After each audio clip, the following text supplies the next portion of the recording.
ಧನ್ಯವಾದಗಳು. ಈಗ ನಮ್ಮೆಲ್ಲರನ್ನ ಕುರಿತು ಮೊದಲು ನಮ್ಮ ಮೇಯರ್ ಅವರು ಮಾತಾಡ್ತಾರೆ. ಅದಾದ್ಮೇಲೆ ನಮ್ಮ ಸತೀಶ್ ಅವರು ಕಡೆದಾಗಿ ನಿಮ್ಮ ಮಾತುಗಳನ್ನು ನಾವು ಕೇಳ್ತೀವಿ. ದಯಮಾಡಿ ಮೇಯರ್ ಅವರು ಒಂದೆರಡು ಮಾತಾಡ್ಬೇಕು. ಅದಾದ್ಮೇಲೆ ಸತೀಶ್ ಅವರು ಚೇರ್ಗಳು ಕೊಟ್ಬಿಡಿ.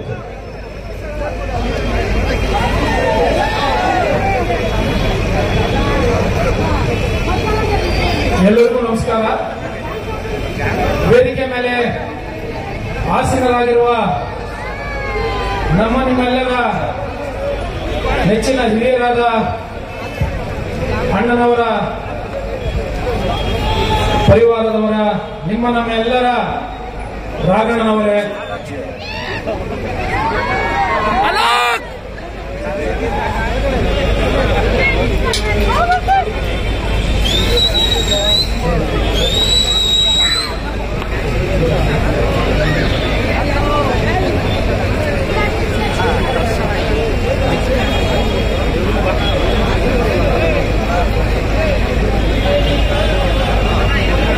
ಸತೀಶ್ ಅವರೇ, ನನ್ನ ಮಿತ್ರರಾದ ದಿನೇಶ್ ಅವರೇ, ಮುನ್ರಾಜ್ ಗೌಡನವರೇ, ಈ ಕಾರ್ಯಕ್ರಮದ ರೂವಾರಿಗಳಾದ ನಿಮ್ಮ ಎಲ್ಲರ ಆತ್ಮೀಯರಾದ ರೂಪೇಶ್ ಅಣ್ಣನವರೇ, ರೂಪೇಶ್ ಅಣ್ಣ ಇಲ್ಲಿ ಬನ್ನಿ. ರೂಪೇಶ್ ಅಣ್ಣನವರು ಬಂದಿರ್ತಕ್ಕಂಥ ಎಲ್ಲ ಆತ್ಮೀಯ ಕನ್ನಡದ ಅಭಿಮಾನಿಗಳೇ, ಎಲ್ಲರಿಗೂ ಕನ್ನಡ ರಾಜ್ಯೋತ್ಸವದ ಶುಭಾಶಯಗಳು. ಕನ್ನಡದ ಕುಣಿತ ಅದು ಅದ್ದೂರಿಯಾಗಿ ಇವತ್ತು ನಡೀತಕ್ಕಂಥ ಕಾರಣಕರ್ತರು ಅವ್ರ ಬಗ್ಗೆ ನಾನು ಹೇಳಲೇಬೇಕಾಗುತ್ತೆ. ಒಬ್ಬ ವ್ಯಕ್ತಿ ಶ್ರಮ ಹಾಕಿದ್ರೆ ಹಬ್ಬ ಯಾವ ತರ ಆಗುತ್ತಂತ ಈ ಒಂದು ಕಾರ್ಯಕ್ರಮನೇ ಒಂದು ಉದಾಹರಣೆ.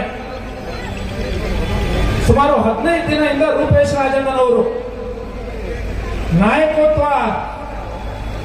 ಒಂದು ಲೀಡರ್ಶಿಪ್ ಕ್ವಾಲಿಟಿ ಅಂದ್ರೆ ಯಾವ ತರ ಇರಬೇಕಂತ ಅವರೇ ಒಂದು ಸ್ವತಃ ಓಡಾಡಿ ಪ್ರತಿಯೊಂದು ಪರ್ಮಿಷನ್ಸ್ ನಾನು ಹೇಳಬಾರ್ದು, ಯಾಕಂದ್ರೆ ಇದು ಸಂಘಟನಾತ್ಮಕವಾಗಿ ಆಗಿರ್ತಕ್ಕಂಥ ಕೆಲಸ. ಆದ್ರೆ ರೂಪೇಶ್ ರಾಜಣ್ಣನವರ ಬಗ್ಗೆ ನಾನು ಹೇಳಲೇಬೇಕಾಗುತ್ತೆ. 3 ದಿನ ಹಿಂದ್ಗಡೆ ಏನು ಒಂದು ವಾರ್ ಮೆಮೋರಿಯಲ್ ಅಲ್ಲಿ ನಡೀತಕ್ಕಂಥ ಒಂದು ಕಾರ್ಯಕ್ರಮ ಇಲ್ಲ ಅಣ್ಣ, ದಯವಿಟ್ಟು ಕ್ಷಮಿಸಿ, ನಾವು ಹೇಳ್ತೀವಿ.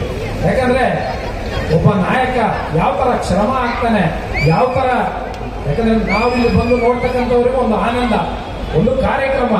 ಆದ್ರೆ ಈ ಹಿಂದೆ ಇರ್ತಕ್ಕಂಥ ಶ್ರಮ ತುಂಬಾ ದೊಡ್ಡದು. ಈ ಕಾರ್ಯಕ್ರಮವನ್ನು ನಡೆಸಲಿಕ್ಕೆ ಒಂದು ಶ್ರಮ ಹಾಕಿರ್ತಕ್ಕಂಥ ರೂಪೇಶ್ ರಾಜಣ್ಣನವರಿಗೆ ಮೊಟ್ಟ ಮೊದಲನೇದಾಗಿ ನಾವೆಲ್ಲ ಚಪ್ಪಾಳೆ ತಟ್ಟಿ ಅವರಿಗೆ ಧನ್ಯವಾದಗಳನ್ನು ಹೇಳಬೇಕಾಗತ್ತೆ, ಅಭಿನಂದನೆಗಳನ್ನು ಹೇಳಬೇಕಾಗತ್ತೆ. ನಾನು ಅಣ್ಣನವರ ಗಮನಕ್ಕೆ ತರಲಿಕ್ಕೆ ಇಚ್ಛೆ ಪಡ್ತೇನೆ. ಅಣ್ಣ, ಈ ಜಾಗದಲ್ಲಿ ಕಾರ್ಯಕ್ರಮ ಆಗೋದು ತುಂಬಾ ಕಷ್ಟ, ತುಂಬಾ ಅಂದ್ರೆ ತುಂಬಾ ಕಷ್ಟ, ಅಸಾಧ್ಯ ಅಂತಲೂ ಹೇಳ್ಬೋದು.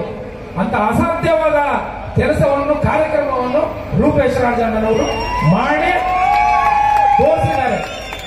ಅದು ಯಾವ ರೀತಿ ಅಂತಂದ್ರೆ, ನಾನು ರಾಜಣ್ಣನವರು ನನ್ನ ದೂರವಾಣಿ ಮುಖಾಂತರ ಕಾಂಟ್ಯಾಕ್ಟ್ ಮಾಡಿದಂತ ಸಂದರ್ಭದಲ್ಲಿ, ಅಣ್ಣ ನೀವು ಕಾರ್ಯಕ್ರಮ ಮಾಡಿ, ಇದು ಕನ್ನಡ ಕಾರ್ಯಕ್ರಮ ಅಂದಾಗಲೂ ಇಲ್ಲ, ನಾವು ಪ್ರತಿಯೊಂದು ಪ್ರೊಸೀಜರ್ಸ್ ನ ಫಾಲೋ ಮಾಡಿ ಈ ಕಾರ್ಯಕ್ರಮ ಮಾಡ್ಬೇಕಂತ ಹೇಳಿ ಪ್ರತಿಯೊಂದು ಮೆಟ್ಲಿಗೆ ಪ್ರತಿಯೊಂದು ಅಧಿಕಾರಿಗಳ ಹತ್ರ ತಾವೇ ಸ್ವತಃ ಹೋಗಿ ಈ ಕಾರ್ಯಕ್ರಮದ ಎಲ್ಲ ವ್ಯವಸ್ಥೆಯನ್ನು ವ್ಯವಸ್ಥಿತವಾಗಿ ಮಾಡಿ ಕಾರ್ಯಕ್ರಮವನ್ನು ಅಚ್ಚುಕಟ್ಟಾಗಿ ಮಾಡಿದ್ದಾರೆ.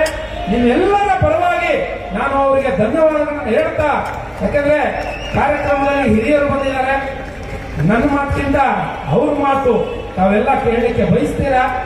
ನನ್ನ ಮಾತಿಗೆ ವಿರಾಮ ಕೊಡ್ತೀನಿ. ರಾಘಣ್ಣನವರಿದ್ದಾರೆ, ಸತೀಶ್ ಅಣ್ಣನವರಿದ್ದಾರೆ, ನಮ್ಮ ರೂಪೇಶ್ ಅವರು ಮಾತಾಡಿದ್ರೆ ಒಂದು ವಿಷಯ ನಾನು ಹೇಳಬೇಕು. ನಾನು ಮೇಯರ್ ಆದಂತ ಒಂದು ಸಂದರ್ಭದಲ್ಲಿ ಕನ್ನಡದ ಅಭಿಮಾನಿಗಳ, ಕನ್ನಡದ ಸಂಘಟನೆಗಳ ಒಂದು ಮಾರ್ಗದರ್ಶನದಲ್ಲಿ ಕನ್ನಡದ ನಾಮಫಲಕಗಳ ಬಗ್ಗೆ ಒಂದು ಚರ್ಚೆ ಬಂದಂತ ಸಂದರ್ಭದಲ್ಲಿ ನನ್ನ ಆತ್ಮೀಯ ಮಿತ್ರರಾದ ರೂಪೇಶ್ ರಾಜಣ್ಣನವರು ಮೊಟ್ಟ ಮೊದಲನೇದಾಗಿ ಮುಂದುಗಡೆ ಬಂದು ಇಡೀ ರಾಜ್ಯದಲ್ಲಿ ಕನ್ನಡ ನಾಮಫಲಕಗಳು ಇರಬೇಕು, ಮಾಡಬೇಕಂತ ನಮ್ಮ ಜೊತೆ ಪ್ರತಿಯೊಂದು ಅಂಗಡಿಗಳಿಗೆ ಹೋಗಿ ಹೂಗುಚ್ಚನ್ನು ಕೊಡೋ ಮುಖಾಂತರ ತಾವು ಕನ್ನಡ ನಾಮಫಲಕಗಳನ್ನು ಹಾಕ್ಬೇಕಂತ ಹೇಳಿ ನಮ್ಮ ಜೊತೆ ಹೋರಾಟ ಮಾಡಿದಂತ ರೂಪೇಶ್ ರಾಜಣ್ಣನವರಿಗೆ ಈ ಸಂದರ್ಭದಲ್ಲಿ ನಾನು ಧನ್ಯವಾದಗಳನ್ನ ಹೇಳ್ತಾ ನನ್ನ ಮಾತಿಗೆ ವಿರಾಮ ಕೊಡ್ತೇನೆ. ಯಾಕಂದ್ರೆ ಅಣ್ಣವರಿದ್ದಾರೆ, ನನಗೂ ನಾಚಿಕೆ ಆಗ್ತಾ ಇದೆ. ಅಣ್ಣ ಅಲ್ಲಿ ಕುಂತಿದ್ದಾರೆ, ನಮ್ಮ ಸೌಭಾಗ್ಯ ಅಣ್ಣವರು ಇರ್ತಕ್ಕಂಥ ಒಂದು ವೇದಿಕೆಯಲ್ಲಿ ನನಗೆ ಮಾತಾಡಲಿಕ್ಕೆ ಒಂದು ಅವಕಾಶ ಸಿಕ್ಕಿದೆ. ಅದಕ್ಕೂ ರೂಪೇಶ್ ರಾಜಣ್ಣವರಿಗೆ ಧನ್ಯವಾದಗಳು. ಅಣ್ಣ ನಿಮಗೆ ತುಂಬಾ ಧನ್ಯವಾದಗಳು, ಅಭಿನಂದನೆಗಳನ್ನ. ಒಳ್ಳೆಯ ಒಂದು ಕಾರ್ಯಕ್ರಮ ಮಾಡಿದ್ದೀರಾ. ನಮ್ಮ ಜೋಗುಪಾಳ್ಯದ ಭಾಗದಲ್ಲಿನೂ ಈ ತರ ಒಂದು ಕಾರ್ಯಕ್ರಮ ಮಾಡಿ, ದಯವಿಟ್ಟು ಈ ತರ ಒಂದು ಕಾರ್ಯಕ್ರಮ ಮಾಡಿ ಕನ್ನಡಿಗರ ಒಂದು ಮನಸ್ಸಲ್ಲಿ ತಾವು ಇದ್ದೀರಾ. ತಾವು ಇರ್ತಕ್ಕಂಥ ಪ್ರತಿಯೊಂದು ಹೆಜ್ಜೆ ಕನ್ನಡದ ಹೋರಾಟದ ಜೊತೆಗೆ ನಾವು ಇಲ್ಲಿ ಇರ್ತಕ್ಕಂಥ ಎಲ್ಲರೂ ವೈಯಕ್ತಿಕವಾಗಿ ನಾನು ನಿಮ್ಮ ಜೊತೆ ಇದ್ದೀನಿ. ಪ್ರತಿಯೊಂದು ಹೆಜ್ಜೆ ನೀವು ಇರ್ತಕ್ಕಂಥದ್ರಲ್ಲಿ ನಾನು ನಿಮ್ಮ ಜೊತೆ ಇರ್ತೀನಂತ ಈ ವೇದಿಕೆಯ ಮುಖಾಂತರ ಮಾತು ಕೊಡ್ತಾ ಇದ್ದೀನಿ. ಧನ್ಯವಾದಗಳು ರೂಪೇಶ್ ರಾಜಣ್ಣನವರು. ಸತೀಶ್ ಅವರು ಒಂದೆರಡು ಮಾತಾಡ್ತಾರೆ. ಕಡೆದಾಗಿ ನಾವು ರಾಘಣ್ಣನ ಮಾತಿಗೆ